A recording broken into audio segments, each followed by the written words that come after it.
గానమే పాడనా, జయ గీతమే పాడనా, నాధారమయ్యున్న యేసయ్యా నీకు కృతజ్ఞుడనై జీవితమంతయు సాక్షినయ్యుందును. నాధారమయ్యున్న యేసయ్యా నీకు కృతజ్ఞుడనై జీవితమంతయు సాక్షినయ్యుందును. స్తుతి గానమే పాడనా, నమ్మదగినవి నీ న్యాయ విధులు, మేలిమి బంగారు కంటే ఎంతో కోరదగినవి. నమ్మదగినవి నీ న్యాయ విధులు, మేలిమి బంగారు కంటే ఎంతో కోరదగినవి. నీ ధర్మాసనము నా హృదయములో స్థాపించబడి ఉన్నది, పరిశుద్ధాత్మునిచే. నీ ధర్మాసనము నా హృదయములో స్థాపించబడి ఉన్నది, పరిశుద్ధాత్మునిచే. స్తుతి గానమే పాడనా, జయ గీతమే పాడనా, నాధారమయ్యున్న యేసయ్యా నీకు కృతజ్ఞుడనై జీవితమంతయు సాక్షినయ్యుందును. జయ స్తుతి గానమే పాడనా, శ్రేష్టమైనవి నీవిచ్చు వరములు, లౌకిక జ్ఞానము కంటే ఎంతో ఉపయుక్తమైనవి. శ్రేష్టమైనవి నీవిచ్చు వరములు, లౌకిక జ్ఞానము కంటే ఎంతో ఉపయుక్తమైనవి. నీ శ్రేష్టమైన పరిచర్యలకై కృపావరములతో నన్ను అలంకరించితివే. నీ శ్రేష్టమైన పరిచర్యలకై కృపావరములతో నన్ను అలంకరించితివే. స్తుతి గానమే పాడనా, జయ గీతమే పాడనా, నాధారమయ్యున్న యేసయ్యా నీకు కృతజ్ఞుడనై జీవితమంతయు సాక్షినయ్యుందును. స్తుతి గానమే పాడనా, నూతనమైనది ఈ జీవ మార్గము, విశాల మార్గము కంటే ఎంతో ఆశించదగినది.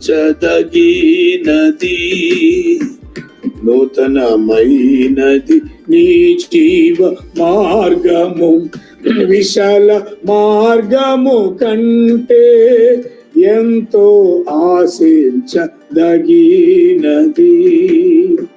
నీ సింహాసనము నన్ను చేర్చుటకై నాతో నీవుంటివే, నా గురి నీవైతివే. నీ సింహాసనము నన్ను చేర్చుటకే నాతో నీవుంటివే, నా గురి నీవైతివే. స్తుతి గానమే పాడనా, జయ గీతమే పాడనా నాధారమయ్యున్న యేసయ్యా నీకు కృతజ్ఞుడనై జీవితమంతయు సాక్షినయ్యుందును నాధారమయ్యున్న యేసయ్యా నీకు కృతజ్ఞుడనై జీవితమంతయు సాక్షినయ్యుందును స్తుతిగానమే పాడనా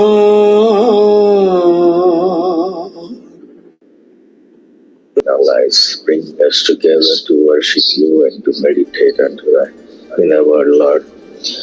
Thanks for all the ones that we have gathered here, Lord.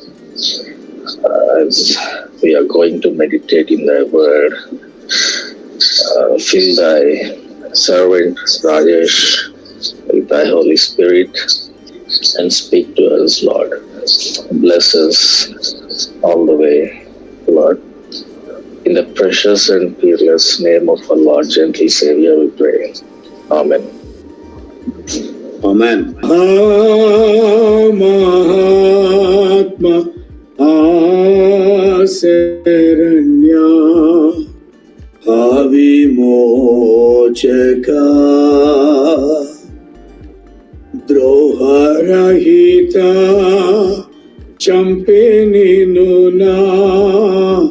Droharahita Champeninu Doshame Gada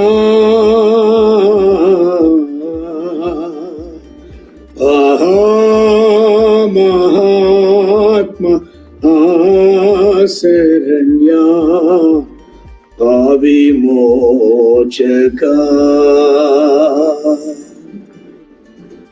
Shrema Pramada Mulanu Goppa Shabdametiha Shrema Prabhada Mulanu Goppa Shabdametiha Samaptamaina Ganchu Telipi Samaptamaina Ganchu Telipi Samasitivi Gada Aha Mahatma Asaranya Avimochaka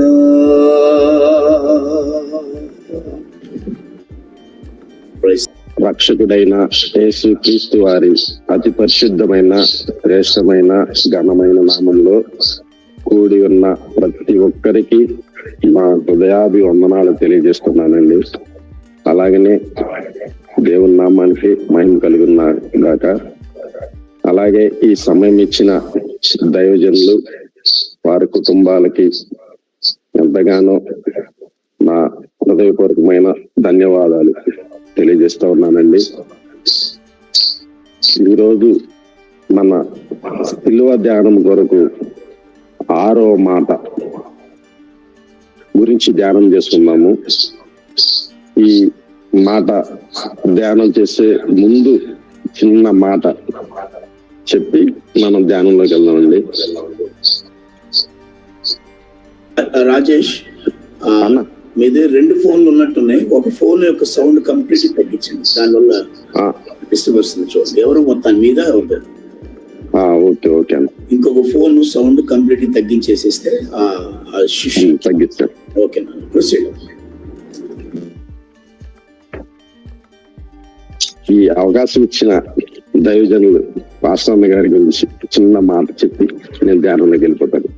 నా భార్య ఒక మాట నన్ను అడిగింది, దైవ సేవకులు ఈ విధంగా అందరినీ ఈ విధంగా పురిగొల్పి ఈ విధంగా వాక్య పరిచయం చేస్తున్నారు, కానీ కొన్ని చోట్ల కొంతమంది మాత్రమే దైవ సేవకులు వారి కుటుంబం మాత్రమే పరిచర్యలో వాడబడతా ఉంటారు, కానీ ఇక్కడ అన్నగారు అందరిని ఇన్వాల్వ్ చేస్తున్నారు ఏంటి అని నన్ను అడిగింది. నన్ను అడిగినప్పుడు నేను ఒక మాట చెప్పాను, అన్న కుటుంబ సభ్యులు ఎంత ముఖ్యమో అదే విధంగా సంఘంలో ఉన్న మేమైనా ఇక్కడ కూడి ఉన్న ప్రతి ఒక్కరైనా తన ఆత్మీయ బిడ్డలుగానే భావించి ఈ విధమైన ఆపర్చునిటీ ఇచ్చారు అని చెప్పానండి. అదే విధంగా నన్ను కూడా తన ఆత్మీయ ఒక బిడ్డగా భావించి ఈ అవకాశం ఇచ్చినందుకు ధన్యవాదాలు తెలియజేస్తా ఉన్నాను. ఇక వాక్య ధ్యానం కోసం సిలువలో పలికిన 6వ మాట ధ్యానం కలిగి ఉన్నాం. యోహాను సువార్త 19వ అధ్యాయము 30వ వచనం చదువుకుందాం. యోహాను సువార్త 19వ అధ్యాయము 30వ వచనము చదువుకుందాం. యేసు ఆ చెరకు పుచ్చుకుని సమాప్తమైనదని చెప్పి తల వంచి ఆత్మను అప్పగించెను. ఈ వచనంలో యొక్క భావం సమాప్తమైనది. ఈ సమాప్తమైనది అనే ఒక టాపిక్ యేసు ప్రభుల వారు శిలువలో పలికిన 6వ మాట. ఈ సమాప్తమైనది అనే మనం ఎప్పుడైతే ఆ మాట అనగలుగుతామో మన తండ్రి ఎవరైనా మనకు ఒక పని అప్పచెప్పినప్పుడు ఆ పని సంతృప్తిగా 100% కంప్లీట్ అయినప్పుడు సమాప్తమైనది, ఆ వర్క్, ఆ పని నేను ముగించాను అని ఒకరికి మనం చెప్పగలుగుతాం. ఇక్కడ తండ్రి అయిన యెహోవా దేవుడు కుమారుని అయిన యేసు ప్రభుల వారికి తన బాధ్యత అప్పచెప్పారు. 33.5 సంవత్సరాలు ఈ లోకంలో పంపించి తండ్రి ఏ పని అయితే అప్పచెప్పాడో ఆ పని సంతృప్తిగా 100% కంప్లీట్ చేసి సిలువలో పలికిన మాట. ఈ మాట అనేది మనకి బైబిల్ గ్రంథంలో ఎక్కడ కనపడుతుందంటే యోహాను సువార్త 17వ అధ్యాయము 4వ వచనం. యోహాను సువార్త 17:4 చేయుటకు నీవు నాకిచ్చిన పని నేను సంపూర్ణముగా నెరవేర్చి చాలన్నా. చేయుటకు నీవు నాకు ఇచ్చిన పని నేను సంపూర్ణంగా నెరవేర్చి. తండ్రి అయిన దేవునికి కుమారుడైన యేసు ప్రభుల వారు పలికిన ఈ మాట. ఈ బైబిల్ గ్రంథాన్ని నేను అంత స్టడీ చేసి చెప్పే అంత స్తోమత, అంత పరిజ్ఞానం లేనప్పటికీ దేవుడు నాకు ఇచ్చిన జ్ఞానాన్ని బట్టి నేనేమనుకుంటున్నానో ఆ విధంగా, నేను ఏదైతే తలుస్తున్నానో ఆ విధంగా చెప్పడం మాత్రమే జరుగుతుందండి. దయచేసి అర్థం చేసుకోగలరు. తండ్రి అయిన దేవుడు చేయుటకు నీవు నాకు ఇచ్చిన పని నేను సంపూర్ణంగా నెరవేర్చి అని యేసు ప్రభుల వారు సమాప్తమైనది అని ఆ పలికిన మాట. మనం కూడా మనకున్న కొన్ని బాధ్యతలు ఉంటాయి. ఆ బాధ్యతలు 100% కంప్లీట్ చేసినప్పుడు మనం ఆ మాట అనగలమండి. ఆ మాట మనం అనగలం ఖచ్చితంగా. అదేవిధంగా తండ్రి ఏ విధంగానైతే కుమారునికి బాధ్యతలు అప్పచెప్పి ఏ పని అయితే అప్పచెప్పారో ఆ పని కంప్లీట్ గా ముగించారు యేసు ప్రభుల వారు. అదే విధంగా తండ్రి బాధ్యత కుమారుడు ఏ విధంగా 100% కంప్లీట్ చేశారో యేసు ప్రభుల వారు పరిశుద్ధ బైబిల్ గ్రంథంలో మనకి కొన్ని బాధ్యతలు ఇచ్చారు.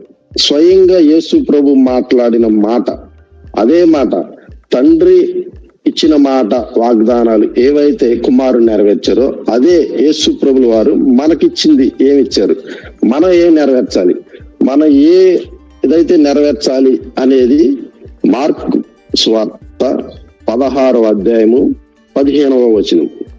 మార్కు సువార్త 16వ అధ్యాయము 15వ వచనం.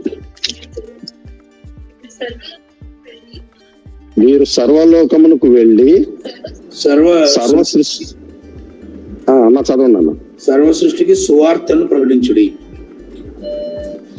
సర్వ సృష్టికి సువార్తను ప్రకటించుడి చాలండి. మీరు సర్వలోకమునకు వెళ్ళి సర్వ సృష్టికి సువార్తను ప్రకటించుడి అనే ఈ మాట నాకు అర్థమైన పరిజ్ఞానంలో యేసు ప్రభుల వారు శిష్యులకి చెప్పిన మాట. మనము యేసు ప్రభుల వారికి శిష్యులుగానే ఉన్నాం ఈ రోజుల్లో. కాబట్టి ఇక్కడ మనము ఏ పని చేయాలి, తండ్రి అయిన యెహోవా దేవుడికి అప్పచెప్పిన ఏ బాధ్యతలో అయితే 100% యేసు ప్రభుల వారు నెరవేర్చారో అదే విధంగా యేసు ప్రభుల వారు మనకు శిష్యులమైన మనకు మీరు సర్వలోకానికి వెళ్ళి సర్వ సృష్టికి సువార్తను ప్రకటించండి అని చాలా క్లియర్ కట్ గా చెప్పి ఉన్నారు. మన జీవితంలో, నా జీవితంలో, ఇక్కడ మనం ఈ జూమ్ మీటింగ్ లో ఉన్న ప్రతి ఒక్కరి జీవితంలో ఒకే ఒక ఆశ కలిగి ఉండాలని చిన్న మాట తీసుకొచ్చాను ముందుకు. కనీసం సువార్తను ప్రకటించాలి. సువార్త ప్రకటిస్తే ఏమిటి ఉపయోగం? సువార్త ప్రకటిస్తే ఏ లాభం? ప్రతి ఒక్క ఆత్మని మనం పరలోక రాజ్య వారసులుగా మార్చగలగాలండి. కనీసం మన జీవితంలో, మన జీవిస్తున్న ఈ లోకంలో మన మనుగుడు ఉన్నంత కాలం యేసు ప్రభుల వారు సమాప్తమైనది అని కంప్లీట్ గా ఏ విధంగా ముగించాడో మనం ఈ భూమి మీద జీవం ఉన్నంత కాలం, జీవించినంత కాలం కనీసం ఒక్క ఆత్మనైనా మనం పరలోక రాజ్యానికి వారసులుగా మార్చగలగాలి. ఎప్పుడైతే మరణం మన ముందుందో ఆ రోజు మనం కూడా సమాప్తమైంది. దేవా యేసు ప్రభు వారు మనకు చెప్పిన విధంగా ఏ విధంగానైతే మనం మీరు సువార్తను ప్రకటించాలి అని చెప్పి ఉన్నారు, ఆ విధంగా ఒక్క ఆత్మనైనా మన సువార్తను ప్రకటించి రక్షణలోకి నడిపించగలిగితే అదే చాలా సంతోషకరమని నేను భావిస్తా ఉన్నాను. ఆ విధంగా ఇక్కడ కూడి ఉన్న మనందరం కూడా మన జీవితం ఏదో ఒక రోజు ఈ భూమి మీద మనుగడ పూర్తి చేయాల్సిన అవసరం ఉంది. అదే జరుగుతా ఉన్నప్పుడు మన ముందు మరణం నిలిచి ఉన్నప్పుడు మనం యేసు ప్రభుల వారికి మనం ఏం చేసాం? కనీసం ఒక్క ఆత్మనైనా మనం రక్షణలోకి నడిపించగలిగితే అదే చాలా సంతోషం అండి. ఎందుకు మనం ప్రకటించాల్సిన అవసరం వచ్చిందంటే, ఫస్ట్ ఆఫ్ ఆల్ మన దేశంలో, మన రాష్ట్రాల్లో ఉన్న పరిస్థితులు మనం చూస్తా ఉన్నాం. ప్రతి ఒక్క మనుషులు స్వార్థ రహితంగా నివసిస్తా ఉన్నాడు. ఏ ఒక్కరికి ఏది ఎక్కడా కూడా న్యాయం జరగతే పరిస్థితి లేదు. మనం ఈ విధంగా సువార్తను ప్రకటించగలిగి అందరినీ క్రైస్తవ్యంలోకి మంచి మనస్సు కలిగి, మార్పు కలిగి జీవించాలి అనే ఒక ఆలోచన విధానాన్ని ప్రతి ఒక్కరికి కలిగజేయాలనే ఒక ఆశ. ఎందుకు ఆ విధంగా మనం సువార్తను ప్రకటించాలి? ఎందుకు? మనకు లాభం ఏంటి అంటే, మనం ముందు మరణం ఉన్నప్పుడు మనం కూడా దేవుడు ఏ బాధ్యత అయితే మనకు అప్పచెప్పాడో ఆ బాధ్యత మనం నెరవేర్చాం అనే సంతృప్తి, అనే ముగింపు మన మనసుకు కలగాలనే ఆలోచన. ఆ విధంగా మనం ఉండాలని నేను ఆశపడతా ఉన్నాను. ఎందుకు ఉండాలి అంటే, ఈ రోజుల్లో ఒక ఆఫీస్కి వెళ్తే అక్కడ న్యాయం జరగని పరిస్థితి, ఒక రాజకీయ నాయకులు న్యాయం జరగలేని పరిస్థితి. అందుకే వారంతా మనం న్యాయ పోరాటం ఎంత చేసినా అది జరిగే పరిస్థితి కనబడలేదు. ప్రతి ఒక్కరు మారు మనసు కలిగి మన దేవుని రాజ్య వారసులుగా మారే ప్రతి ఒక్కరు ప్రతి ఆఫీసులో ఉండాలనేది నా కోరిక. ప్రతి ఒక్క చట్ట సభలో ఉండాలి అనేది నా కోరిక. మన అటువంటి దేవుని ఎరిగిన ప్రజలే మన రాష్ట్రాలని, దేశాలను పరిపాలించాలి అనేది నా కోరిక. కనీసం మన క్రైస్తవంలో ఉన్న మనం, మంచి మార్గంలో నడుస్తున్న మనం, కనీసం ఒక్క వ్యక్తిని, కనీసం మన జీవితాల్లో ఎన్నో గుడ్ ఫ్రైడే ఆరాధనలు, లెంట్ డేస్ ఎన్నో జరిగిపోయినాయి. రేపు మరణం అనేది మన ముందు ఉంటే కనీసం మనం ఒక్క ఆత్మన్న, దేవా నాకు ఇచ్చిన బాధ్యత, రక్షణ బాధ్యత, సువార్తను ప్రకటించాలి. ఒక్కరికన్నా నేను సువార్త ప్రకటించానా? ఒక్క ఆత్మనైనా నేను రక్షణలోకి నడిపించానా? ఆ విధంగా మనం ఇప్పుడు చేస్తే మన దేశాలని, మన రాష్ట్రాలని, మన ఊరిని, అన్నిటిని మనం రక్షించుకోవాలి అనేదే నా ఆశ. యేసు ప్రభువుల వారు అదే చెప్తా ఉన్నారు, మీరు సర్వలోకానికి వెళ్ళి సర్వ సృష్టికి సువార్తను ప్రకటించాలి. రేపు మన ముగింపు దశలో ఉన్నప్పుడు మన సంతృప్తిగా యేసు తండ్రి అయిన యెహోవా దేవుడు ఏ పని అయితే చెప్పాడో యేసు ప్రభుల వారికి, ఆ పని 100% నెరవేర్చి సమాప్తమైనది, నేను ముగించాను అని అక్కడ పలికిన సందర్భం మనం చూస్తా ఉన్నాం. మన జీవితాలకి యేసు ప్రభుల వారు ప్రత్యక్షంగా చెప్పిన మాట, మీరు సర్వలోకానికి వెళ్ళి సర్వ సృష్టికి సువార్తను ప్రకటించాలి. కనీసం నా వరకు నేను స్టడీ చేసుకుంటాను అంటే, ఒక్క ఆత్మని కనీసం ఒక్కరినైనా మనం రక్షించగలిగామా? రేపు పరదేశంలో మన తీర్పు, న్యాయ సింహాసనం ముందు తీర్పు తీర్చేటప్పుడు నేను మీకోసం సిలువలో వేలాడి రక్తం కార్చి ఆ రక్తం ద్వారా మిమ్మల్ని పవిత్రంగా చేశాను. ఇంత చేసిన మీకు నా కోసం ఏం చేశారు అని యేసు ప్రభులు వారు అడిగినప్పుడు మనం కనీసం ఒక ఆత్మనైనా రక్షించలేకపోతే మనం న్యాయ సింహాసనం ముందు నిలబడలేము అనేది నా ఆశ. అందుకోసం మనం ఖచ్చితంగా యేసు ప్రభుల వారు ఏదైతే మనకు చెప్పారో శిష్యులకి, మన శిష్యులైన మనకి సర్వలోకానికి వెళ్ళి సువార్తను ప్రకటించాలి. మన సువార్తను ప్రకటించి కనీసం ఒక ఆత్మనైనా రక్షించాలనే నా కోరిక. మొదటి పాయింట్. ఇప్పుడు అదే విధంగా రెండో పాయింట్, లూకా సువార్త 22వ అధ్యాయము 39, 40, 41 వచనాలు. లూకా సువార్త 22వ అధ్యాయము 39, 40, 41. తరువాత ఆయన బయలుదేరి తన వాడుక చొప్పున ఒలీవల కొండకు వెళ్ళగా శిష్యులను ఆయన వెంట వెళ్ళిరి. ఆ చోటు చేరి ఆయన వారితో, మీరు శోధనలలో ప్రవేశించకుండానట్లు ప్రార్థన చేయుడి అని చెప్పాను. చాలు. ఇక్కడ ఈ వచనాల్లో మనం తీసుకున్న టాపిక్, మీరు శోధనలలో ప్రవేశించకుండా మెలకువ కలిగి ప్రార్థన చేయుడి అని మనం తీసుకున్నామండి.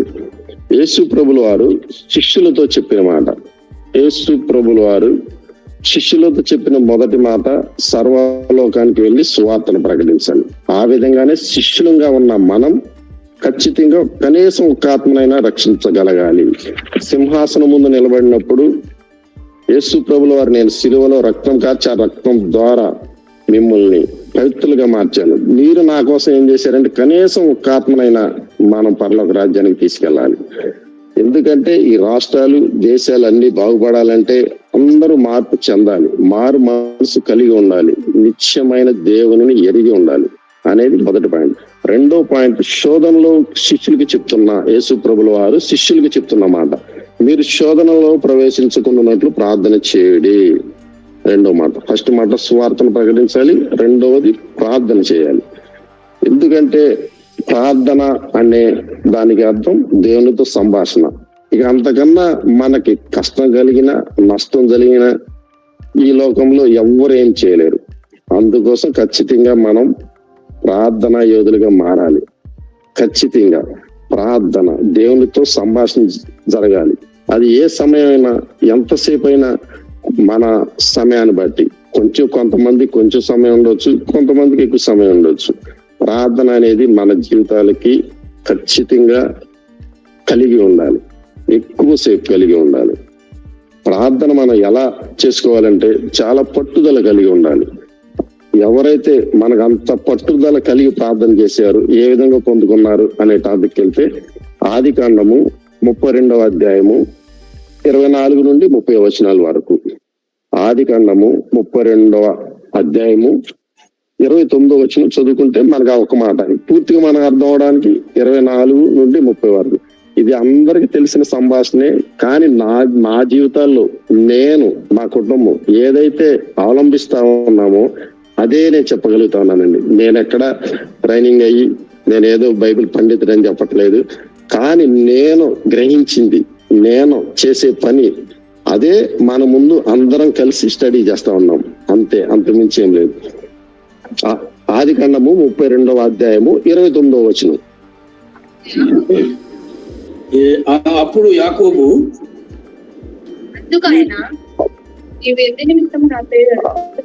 అలా చదువాను.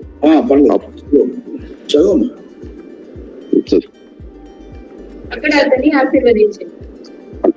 అతనిని ఆశీర్వదించను. ఇక్కడ ఈ సందర్భం మనం 32వ అధ్యాయము 24వ వచనం నుండి 30వ వచనం వరకు మనం తీసుకోగలిగితే, ఇక్కడ ఈ జరిగిన సంభాషణ అంతా యాకోబు తండ్రి అయిన దేవునితో పెనుగులాడాడు అనేది మనకు అర్థమవుతుంది.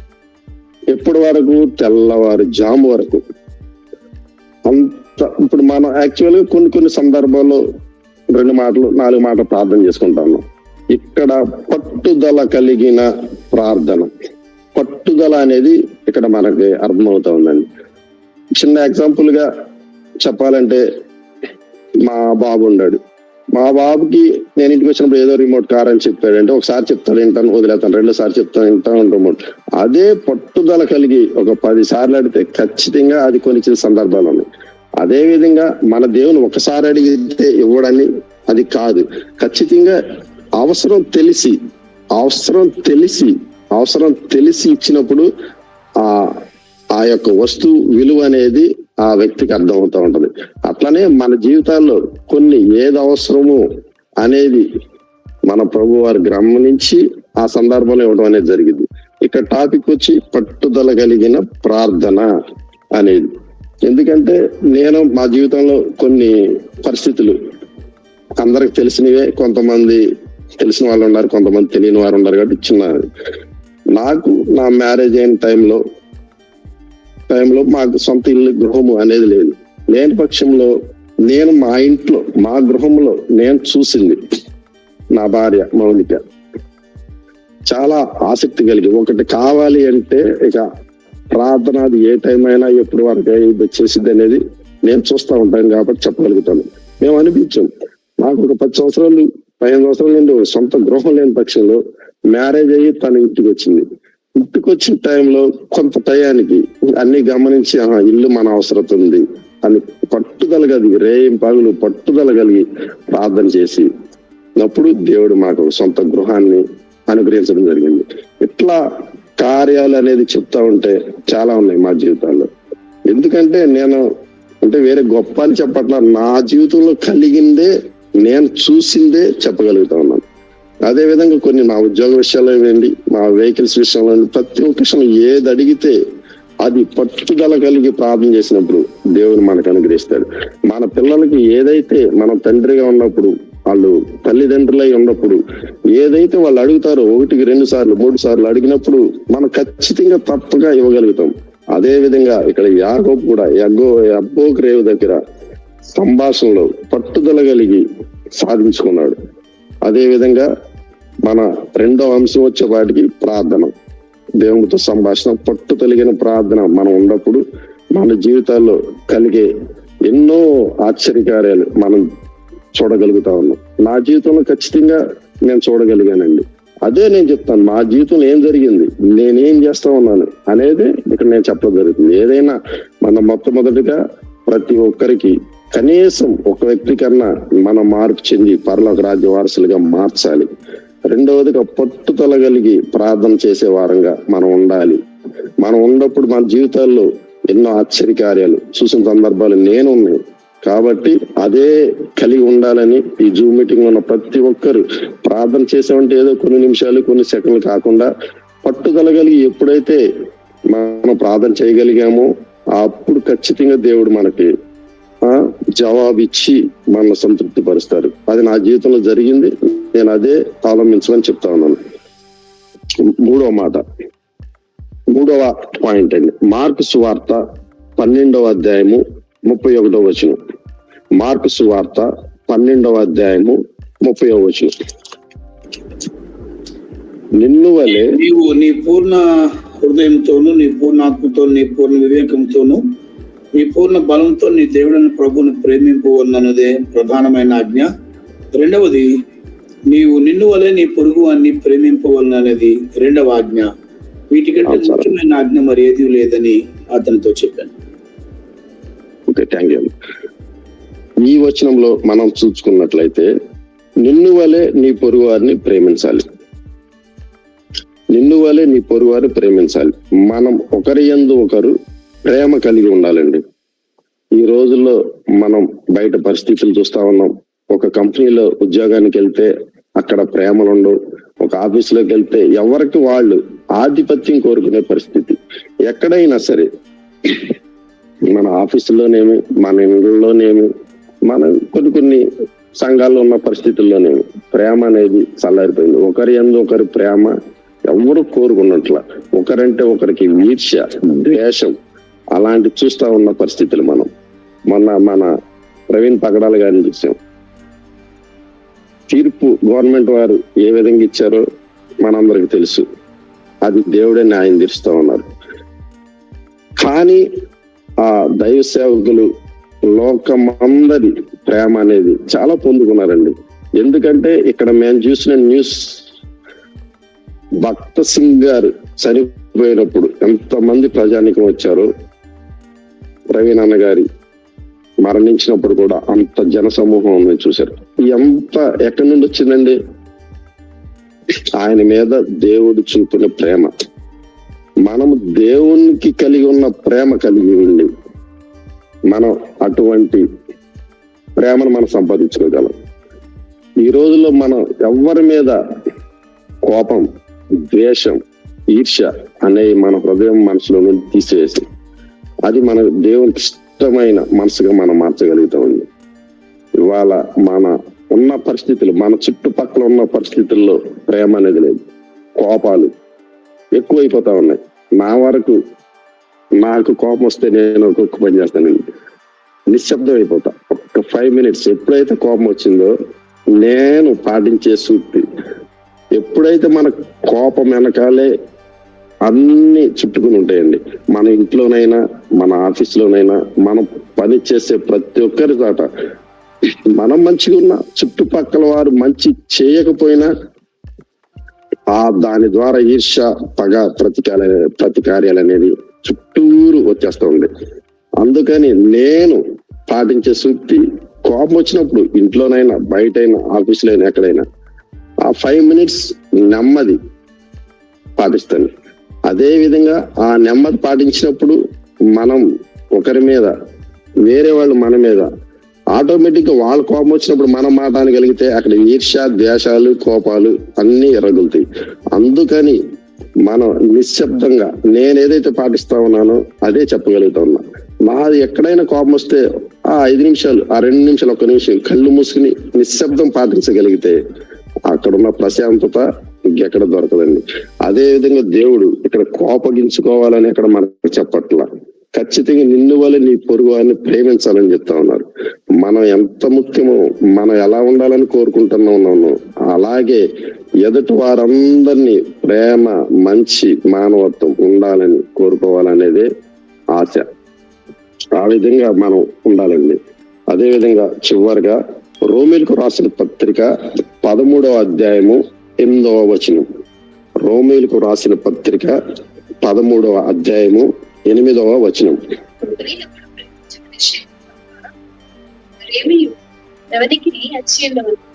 పొరుగు వారిని ప్రేమించు వాడే ధర్మశాస్త్రం నెరవేర్చిన వాడు. పొరుగు వారిని ప్రేమించు వాడే ధర్మశాస్త్రమును నెరవేర్చిన వాడు. మనందరం ధర్మశాస్త్రం, పరిశుద్ధ బైబిల్ గ్రంథంలో మనం చదువుకుని దాని ప్రకారం మనం సరిచేస్తా ఉన్నాం. ఇక్కడ మెయిన్ మాట, పొరుగు వారిని ప్రేమించేవాడే ధర్మశాస్త్రాన్ని నెరవేర్చేవాడు. అంటే ఖచ్చితంగా మనం పొరుగు వారిని ప్రేమించే పరిస్థితులు ఉండాలి. ప్రేమ అంటే ఇకలోక ప్రేమలు దానికి సంబంధించి కాదండి, దేవుని ప్రేమ కలిగి ఉండాలి. మన మనసులో దేవుని ప్రేమ కలిగి ఉన్నప్పుడు ఖచ్చితంగా మనం ధర్మశాస్త్రాన్ని నెరవేర్చిన వాళ్ళమవుతాము అనేది ఇక్కడ ఈ రోమీలకు రాసిన పత్రిక 13:8వ వచనంలో మనం చదువుకున్నాం. అదే విధంగా మనం ఎప్పుడైతే ఒకరిందో ఒకరు ప్రేమ కలిగి ఉంటామో అప్పుడే మన ధర్మశాస్త్రాన్ని నెరవేర్చిన వాడని ఖచ్చితంగా ఈ బైబిల్ గ్రంథంలో మనం చదువుతా ఉన్నాం. అదే విధంగా మనం అందరి పట్ల ప్రేమ కలిగి ఉండాలనేదే నా ఆశ.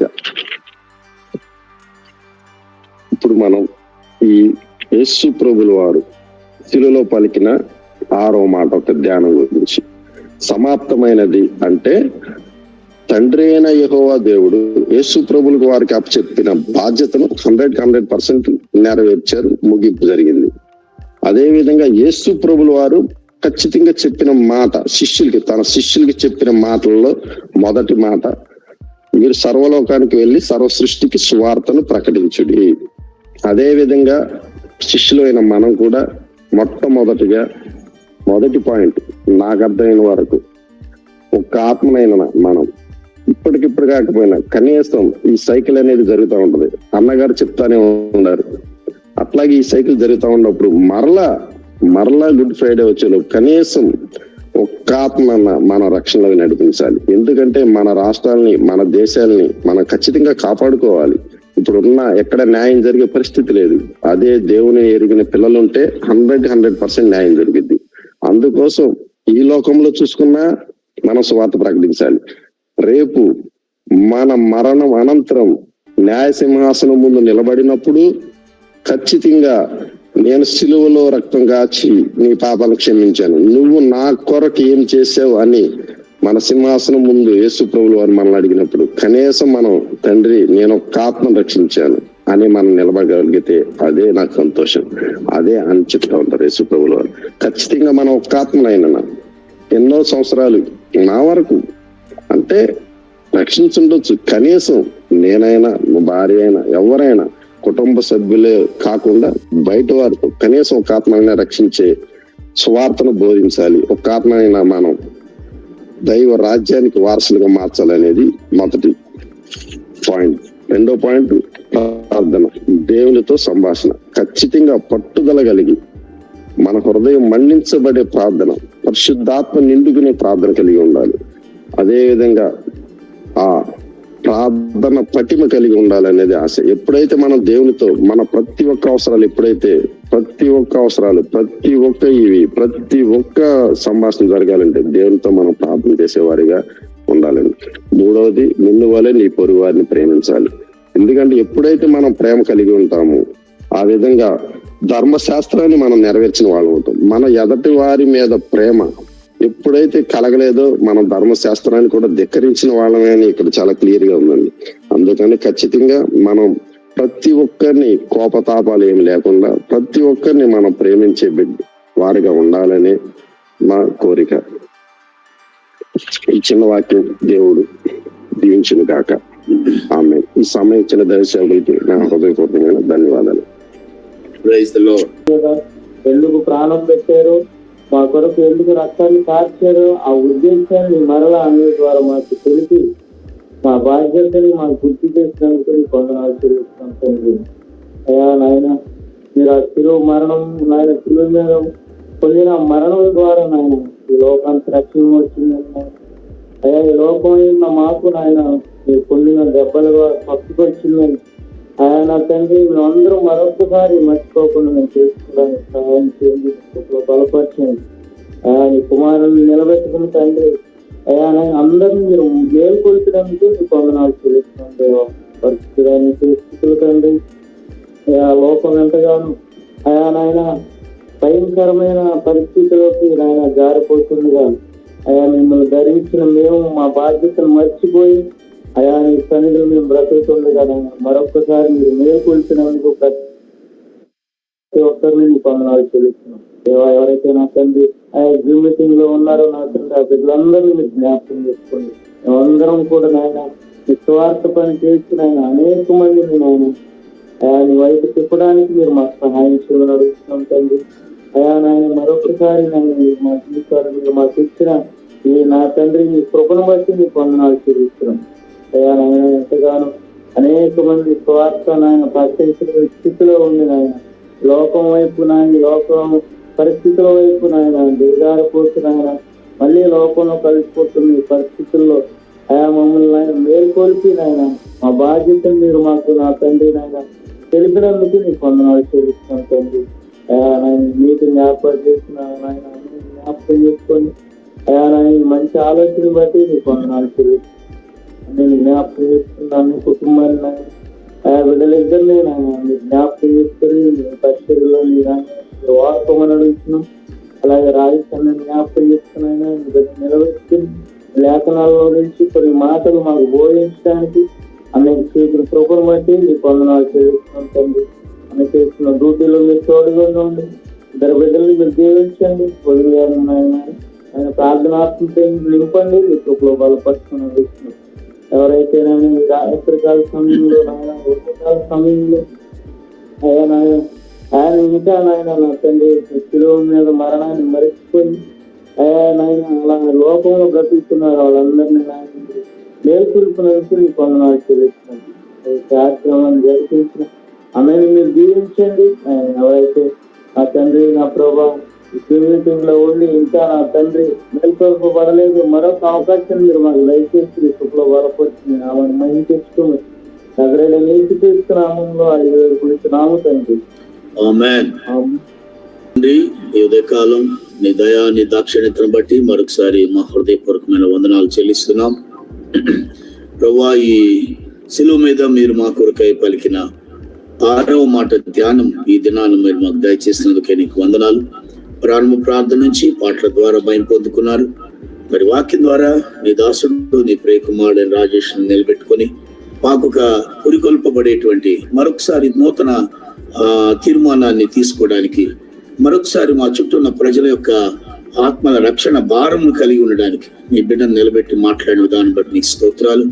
మరి నేను చెప్పిన వెంటనే మాట తీసేయకుండా మరి టగటగ ఆఫీస్ నుంచి ఇంటికి వచ్చి మరి భార్య భర్తలు ఇద్దరు కూర్చొని ప్రార్థించుకొని నాయన సిద్ధపడి, ప్రభువా నాయన ఒక్క మాట కూడా నా నుండి ఆశించకుండా, ఏం చెప్పాలి ఎలా చెప్పాలని నన్ను సలహా కూడా అడగకుండా కేవలం ప్రార్థన చేసుకొని మేము నిలబడుతున్నామన్నా దేవుడే వాడుకుంటాడని ఆ బిడ్డ ఇచ్చినటువంటి సాక్ష్యాన్ని బట్టి మీరు నిజంగా మీరు వాడుకున్నందుకు నీకే మహిమ ఘనత ప్రభావాలు చెల్లిస్తున్నాను ఆయన. మరి తన భార్య తన 2 కుమారుల కొరకు స్తోత్రాలు. మరి ఆయన తన పుట్టిన ప్రాంతాన్ని విడిచి చాలా దూరంగా వచ్చి ఇక్కడ నివసిస్తున్నాడు ఒక్కడే. అయినప్పటికీ మీరు ఆ బిడ్డకు తోడుగా ఉన్నారని నేను నమ్ముతున్నాను. మరి ఆయన ప్రతి అనుదిన అవసరాలు తీర్చండి. వారి యొక్క సంపూర్ణమైనటువంటి కార్యాలు వారి కుటుంబంలో మీరు జరిగించండి. పట్టుదల కలిగిన ప్రార్థనకు నేను సాక్షిని చెప్తున్నాడు. నిజమే ప్రభువా, చాలా కార్యాలు నేను కూడా చూశాను. లాస్ట్ ఇయర్ మరి అతడు దాటినటువంటి ఆ మరణ వేదన, అది కూడా నేను ప్రత్యక్ష సాక్షిగా ఉన్నాను. నాయన నిజంగా తన సతీమణి కన్నీరు మున్నీరుగా తన భర్త కొరకై చేసిన ప్రార్థనకు వచ్చిన గొప్ప ప్రతిఫలానికి నేను సాక్షిగా ఉన్నాను. అందుని బట్టి నీకు స్తోత్రాలు. మరి వారి తల్లిని మేము జ్ఞాపకం చేసుకుంటున్నాం, మరి ఎస్తేరమ్మ గారిని మేము మర్చిపోలేకపోతున్నాం. ఈవేళ రాజేష్ మాట్లాడుతూ ఉంటే వాళ్ళ అమ్మగారు స్పష్టంగా కనబడుతున్నారు. ఆమె పడినటువంటి ఆ ఆత్మీయ వేదన, మా సంఘానికి ఆమె చేసినటువంటి ప్రార్థనా పూర్వకమైన సేవ, మరి తన కుటుంబంలో తన తర్వాత తరాన్ని దేవుని కొరకు నిలబెట్టినటువంటి ఆ బిడ్డ, వారి తల్లి గారు మరి నిజంగా దేవుని ఎరగనే జనాంగంలో నుంచి వాళ్ళు దేవుని యొద్దకు వచ్చి, మరి దేవా ఈ విధంగా తరతరాలకు ప్రభా నీ కృపను కలిగి ఉండడానికి ఇచ్చిన కృపను బట్టి నీ స్తోత్రాలు చెల్లిస్తున్నాం నాయన. మరి ఆ దాసురాలి యొక్క ఆమె పేరు తలుచుకుంటా ఉన్నాం ఈవేళ. మరి ఆ దీవెనలు ఎల్లప్పుడూ రాజేష్ మీదను వాళ్ళ అన్నయ్య మరి సత్యబాబు మీదను సంపూర్ణంగా అనుగ్రహించండి. వాళ్ళ అక్కగారు మరి రమాదేవి, వాళ్ళ బావు గారు రాంబాబు గారు, మరి వారి పిల్లల కొరకు కూడా ప్రార్థిస్తున్నాం. ఇటీవల లాస్ట్ ఇయర్ వివాహం జరిగినటువంటి తమ్ముడు దినేష్ తన భార్యను పెట్టుకుని నీకు వందనాలు. అలాగే వారి కుమార్తె చిన్నిని పెట్టుకుని నీకు స్తోత్రాలు. కుటుంబం అంతటిని మీ కృపాహస్తాలకు అప్పగిస్తున్నాం తండ్రి, నీకు స్తోత్రాలు. ఆశీర్వదించి దీవించండి. నీ చిత్తమైతే మరిన్ని సందర్భాలలో మరి చక్కగా వారి యొక్క హృదయంలో ఉన్నటువంటి ఆ భావాలను పంచుకునే ధన్యత అవకాశం వారికి మరొకసారి దయచేయండి. అలాగే మరి ఈరోజు ఈ గూగుల్ మీట్ ద్వారా మరి ఎంతో ఆసక్తితో మరి ఉదయాన్నే లేచి ప్రభువా, మరి ఇవాళే కాదు దాదాపుగా 44 రోజులుగా మరి దేవుని సేవకుని మాటను గౌరవించి, లేదా నీ మీద భయభక్తులు కలిగినటువంటి వారే మరి మెళుకు వచ్చేడు ప్రార్థన చేసే రోజు నుంచి మెళుకు తెచ్చుకొని ప్రార్థన చేసే ఒక అలవాటును మా కొరకే మీరు ఏర్పాటు చేసినందుకే నీకు స్తోత్రాలు. ఈ మాట ప్రకారంగా ముందుకు సాగుతున్న వారు తప్పక దీవించబడుతురని నేను విశ్వసిస్తున్నాను. ప్రభా నీకు స్తోత్రాలు. అది మా దీవెన మేము కూడా పొందుకున్నాం సాక్షులుగా. అలాగే ఇప్పుడు గూగుల్ మీట్ లో ఉన్న వారందరూ కూడా ఈ అలవాటుగా చేసుకోవాలని ఆశపడుతున్నాను. మరి కొద్ది రోజుల్లో మరి ఈ ప్రార్థనలు గూగుల్ మీట్ ద్వారా ముగించబడుతున్నాయి. కానీ మరి ఈ సమయంలో ప్రార్థన చేయడం అనేది ఏ ఇంట్లో కూడా ముగించబడకుండా గాక అది కొనసాగవలనని మనసారా కోరుతూ నేను ప్రార్థన చేస్తున్నాను. నీకు స్తోత్రాలు. ఏ ఇంట్లో అస్వస్థ ఉందో ఇప్పుడు ఆ ఇంటిని పేతురు అత్తగారింటిని దర్శించినట్లు మీరు దర్శించి వారిని లేవనెత్తమని ప్రార్థిస్తున్నాను. ఏ ఇంట్లో వేదన ఉందో శోధన ఉందో ఆ ఇంటికి మీరు నాయన మరి సమాధానకర్తగా మీరు దర్శించమని ప్రార్థిస్తున్నాను. ఏ ఇంట్లో అవసరాలు ఉన్నాయో, ఏ ఇంట్లో కొదువులతో కొరతతో అల్లాడుతున్నారో ఆ ఇంట్లో ప్రభు 5 రొట్టెలు 2 చేపలు 5,000 మందికి భోజనం పెట్టిన నీ అమూల్యమైన కరుణ హస్తంతో వారిని ఆశీర్వదించమని ప్రార్థిస్తున్నాను. ప్రభు ఆత్మీయంగా వెనకబడిన వారిని జ్ఞాపకం చేసుకోండి. ఆధ్యాత్మిక లేమితో మరి అల్లాడుతూ నాయన మీరు ఇచ్చేటువంటి ఆత్మ సంబంధమైన ఆశీర్వాదాలన్నీ కూడా జారబుడుచుకున్నటువంటి మా ప్రియులను జ్ఞాపకం చేసుకోండి. ముఖ్యంగా మా గ్రామాన్ని మీరు దర్శించి కవితలను చుట్టూ నీ కంచి వేసిన కాపుదలు నడిపించమని ప్రార్థిస్తున్నాం ప్రభా. నీ స్తోత్రాలు. మరి విజయవాడ, హైదరాబాద్ తదితర ప్రాంతాల నుంచి ఈ యొక్క ప్రార్థనలో పాల్గొన్న వారిని బట్టి నీ స్తోత్రాలు. మరి బీచ్ దగ్గర నుంచి, సత్రపాల నుంచి కూడా మా ప్రియ సహోదరుడు మరి కిరణ్, మా కాపుకాయలు అనే సహోదరుడు దైవ సేవకుడు కూడా పాల్గొన్నారు. దివ్య, వాళ్ళందరి బట్టి నీకు వందనాలు. నీ నిండైన దీవులతో నింపి నడిపించండి. శాలేం రాజుని బట్టి కూడా నీకు స్తోత్రాలు. మరి ప్రియులందరి కొరకు నేను స్తుతిస్తున్నాను. నీకే మహిమా ఘనత ప్రభావాలు చెల్లిస్తూ మరి రేపు చివరి మాట, మరి యేసు సిలువపై పలికిన 7వ మాటలో మమ్మల్ని అందరినీ కూడా మీరు స్థిరపరచండి. మాకు కావాల్సిన వర్తమానం నేర్పించండి. నీ మహిమలో ప్రతి అవసరం తీర్చి ఈ రోజంతా మా దైనందిన జీవితంలో మాకు కావాల్సిన సకల భద్రత, కాపుదల అనుగ్రహించి నడిపించుకుని యేసు ఉన్నతమైన పరిశుద్ధ నామాన్ని ప్రార్థించి వేడుకుంటున్నాం తండ్రి. ఆమేన్. పరలోకమందున్న మా తండ్రి, నీ నామం పరిశుద్ధపరచబడును గాక, నీ రాజ్యము వచ్చును గాక, నీ చిత్తం పరలోకమందు నెరవేర్చినట్లు భూమి అందును నెరవేరును గాక. మా అనుదిన ఆహారం మాకు నేడు దయచేయండి. మా ఎడల అపరాధం చేయవారు మేము క్షమించిన ప్రకారం మా అపరాధములను క్షమించు. మమ్మల్ని శోధనలకు తేక దుష్టి నుండి తప్పించు. రాజ్యము, శక్తి, మహిమ నిరంతరం నీవైనావు తండ్రి. ఆమేన్. మన తండ్రి అయిన దేవుని ప్రేమ, మన ప్రభువైన యేసుక్రీస్తు వారి కృప, పరిశుద్ధాత్మ యొక్క అన్యోన్య సహవాసం ఇప్పుడు ఎల్లప్పుడు కూడిన మనందరికీ, ప్రత్యేకంగా ఈ రోజు దేవుని వాక్యం అందించిన సహోదరుడు రాజేష్ తన భార్య బిడ్డలందరికీ ఇప్పుడు ఎల్లప్పుడు సదాకాలం తోడేండు నడిపించును గాక. Amen, amen,